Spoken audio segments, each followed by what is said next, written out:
इस वीडियो में हम एंटीबॉडीज़ के स्ट्रक्चर के बारे में पढ़ेंगे। प्रीवियस वीडियो में हमने ये पढ़ा था कि एंटीबॉडीज़ होती क्या हैं, एंटीबॉडीज़ का रिलेशन बायोलॉजी की किस ब्रांच से है और एंटीबॉडीज़ का मेन फंक्शन क्या होता है, ये मेनली किस चीज़ के लिए रिस्पॉन्सिबल होती है। तो ये काफ़ी बेसिक सी चीज़ें हम एंटीबॉडीज़ के बारे में प्रीवियस पार्ट में पढ़ चुके हैं। लिंक आपको डिस्क्रिप्शन बॉक्स में मिल जाएगा। नाउ इस पार्ट में हम समझेंगे कि एंटीबॉडीज़ का एक बेसिक सा स्ट्रक्चर होता है।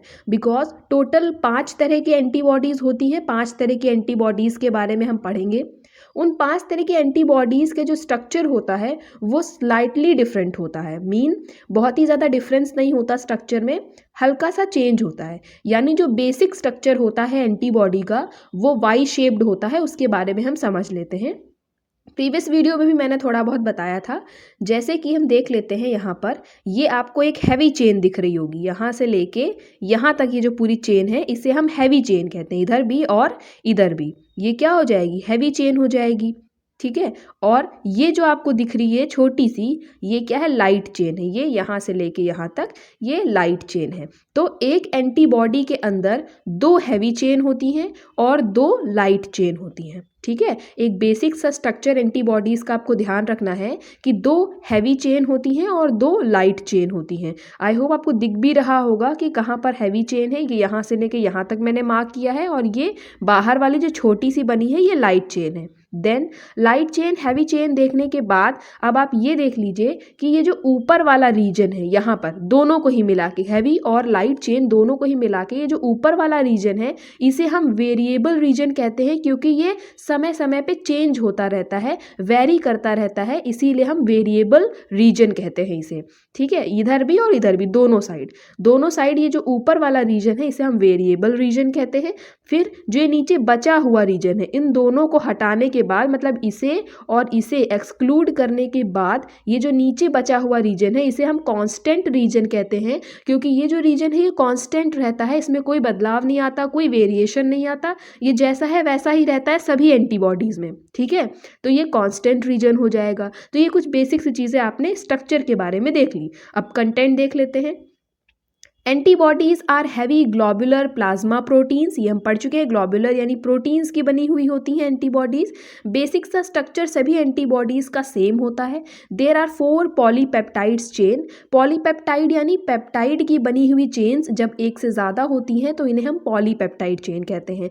तो 2 होती हैं आइडेंटिकल हैवी चेन और 2 होती हैं आइडेंटिकल लाइट चेन। आइडेंटिकल मतलब एक जैसी, बिल्कुल। ठीक है। तो 2 हैवी चेन होती हैं एक जैसी और 2 लाइट चेन होती है, कि मैंने डायग्राम में आपको भी दिखाया। Then connected by disulphide bond. Disulphide यानी 2 सल्फाइड बॉन्ड के द्वारा दोनों ही आपस में जुड़ी हुई होती हैं, 2 identical chain. Then light chain consist polypeptides of about 22,000 dalton and heavy chain consist larger polypeptides of around 50,000 dalton और मोर। तो यहाँ पे आपको ये ध्यान रखना है कि जो लाइट चेन होती हैं ये 22,000 डाल्टन की होती हैं और जो ये हैवी चेन होती है इनका हैवी नाम है, तो कुछ डिफरेंस होगा ना। तो ये हैवी चेन 50,000 डाल्टन या उससे ऊपर का वेट रखती है। There are 5 types of IG. IG का मतलब क्या हो जाएगा, एंटीबॉडीज। ठीक है।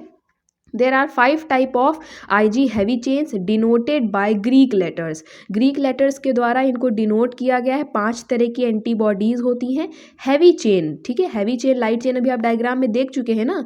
तो हैवी चेन 5 तरीके की होती हैं। आप देख लेते हैं, उनको ग्रीक लेटर से डिनोट किया गया है। ये है वो ग्रीक लेटर्स और इन्हीं के बेसिस पे उनका नाम भी रखा गया है। There are 2 types of Ig light chain which are called lambda and kappa. तो 5 तरह की क्या हो गई, हैवी चेन, और 2 तरह की हो गई लाइट चेन। ठीक है। ये भी अपने आप को आपको नोट्स में इंक्लूड करना है। Then an antibody is made up of a variable region and a constant region. अभी मैंने आपको डायग्राम में वेरिएबल और कांस्टेंट रीजन दिखाया था।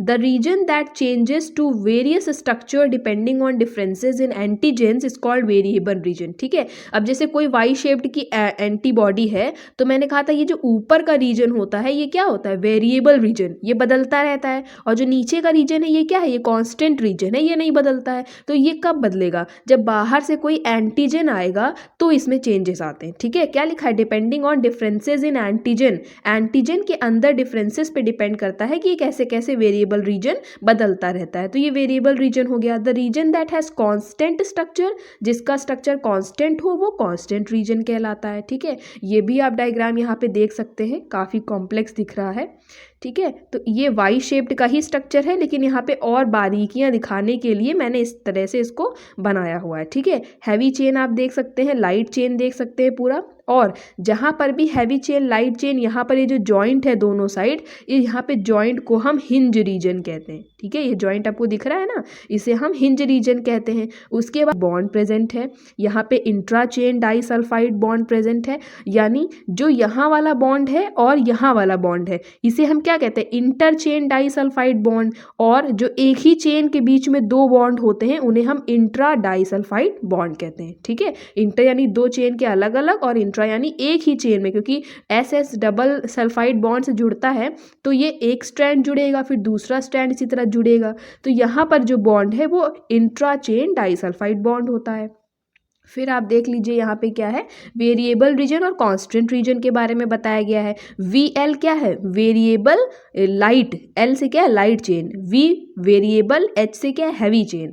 तो यहाँ पे क्या लिखा हुआ है, VH लिखा हुआ है। VH का क्या मतलब है, यहाँ पे वेरिएबल हैवी चेन है ये, और VL का क्या मतलब है, ये वेरिएबल लाइट चेन है। वैसे ही यहाँ पे C क्या लिखा हुआ है, ये C कांस्टेंट है, और L लिखा हुआ है तो कांस्टेंट लाइट चेन है, और H लिखा हुआ है तो कांस्टेंट हैवी चेन है, ठीक है। तो ये सिर्फ ऊपर वाला रीजन जो होता है यही सिर्फ वेरिएबल रीजन होता है, आपको ये ध्यान रखना है। बाकी नीचे का जितना भी बचा हुआ पोर्शन है वो कांस्टेंट रहता है। तो ये भी मैंने लेबलिंग आपको बता दी। और अब ये चीज़ आपको ध्यान रखना है कि जहाँ से इनका डिवीजन होता है, क्योंकि ये वाई शेप्ड बना हुआ है ना, तो जहाँ से इनका डिवीजन होता है उसके ऊपर के रीजन को हम कहते हैं एंटीजन बाइंडिंग फैब, ठीक है। और नीचे वाले रीजन को हम कहते हैं बायोलॉजिकल एक्टिविटी मेडिएशन, ठीक है। ऊपर वाले को हम FAB नाम से डिनोट करते हैं, नीचे वाले को हम FC नाम से डिनोट करते हैं। इसके पीछे कोई इतना साइंटिफिक रीज़न नहीं है क्यों ये नाम दिया गया, तो आपको एज इट इज़ लर्न करना है, ऊपर का FAB और नीचे का FC, ठीक है। बाकी लेबलिंग भी मैंने आपको डिस्क्राइब कर दी है। अब आगे इसके बारे में देख लेते हैं। The N terminus of each heavy chain form an antigen antibody domain with a light chain. There are 2 antigen antibody domain forming the arms of Y shape. They are called as Fab, fragments antigen binding domain. ये Fab का full form है fragment antigen binding domain. तो ये domain कैसे बनता है, जब ये जो एन टर्मिनस होता है, क्योंकि जैसे वाई यहाँ से स्टार्ट हुआ है तो यहाँ पे कार्बन लिंक्ड है ना आपस में, तो यहाँ पे ये एन टर्मिनस होगा लास्ट में, ठीक है। एन टर्मिनस हैवी चेन का फॉर्म करता है antigen binding domain light chain के साथ, क्योंकि यहाँ पे उसी के बगल में क्या होगी, लाइट चेन भी होगी, इधर भी एक लाइट चेन होगी उसी के साथ में हैवी के साथ, तो उसी के साथ मिलके ये डोमेन फॉर्म करते हैं जिसे हम एंटीजन बाइंडिंग डोमेन कहते हैं। और यहीं पे बाहर से जो भी एंटीजन आपके शरीर में अंदर आएगा तो वो यहीं से बाइंडिंग उसकी यहीं पर होती है, वेरिएबल रीजन में होती है, ठीक है। और इसी को हम फैब रीजन भी कहते हैं, जो कि हम डायग्राम में भी देख चुके हैं ना, फैब रीजन। ये देखिए, फिर देख लेते हैं, the C terminus of heavy chain forms fragment crystallisation domain which helps in the interaction with effector cells. अब FC रीजन देख लेते हैं, नीचे वाला FC रीजन हमने ये डायग्राम में देख रखा है ना, ये नीचे वाला FC रीजन है। तो FC रीजन में यहाँ पे C टर्मिनस आएगा, C टर्मिनस यानी कार्बन यहाँ पे फ्री है। ऊपर N टर्मिनस अभी हमने पढ़ा था, वहाँ पे N फ्री था, ठीक है, N टर्मिनस था, ये C टर्मिनस है। यहाँ पे हैवी चेन का जो C टर्मिनस होता है इसे हम FC कहते हैं, क्योंकि ये क्रिस्टलाइजेशन है, ठीक है। फ्रैगमेंट क्रिस्टलाइजेशन इसे कहा जाता है, जो कि इफेक्टर सेल्स जो होती हैं हमारी बॉडी में, इम्यून सिस्टम में, उनके इंटरैक्शन में मदद करता है, ठीक है। अब जो है आगे जो फंक्शंस हैं एंटीबॉडीज़ के और टाइप्स हैं एंटीबॉडीज़ की, वो 5 तरह के एंटीबॉडीज़ और उनका स्ट्रक्चर हम नेक्स्ट पार्ट में पढ़ते हैं। Thank you.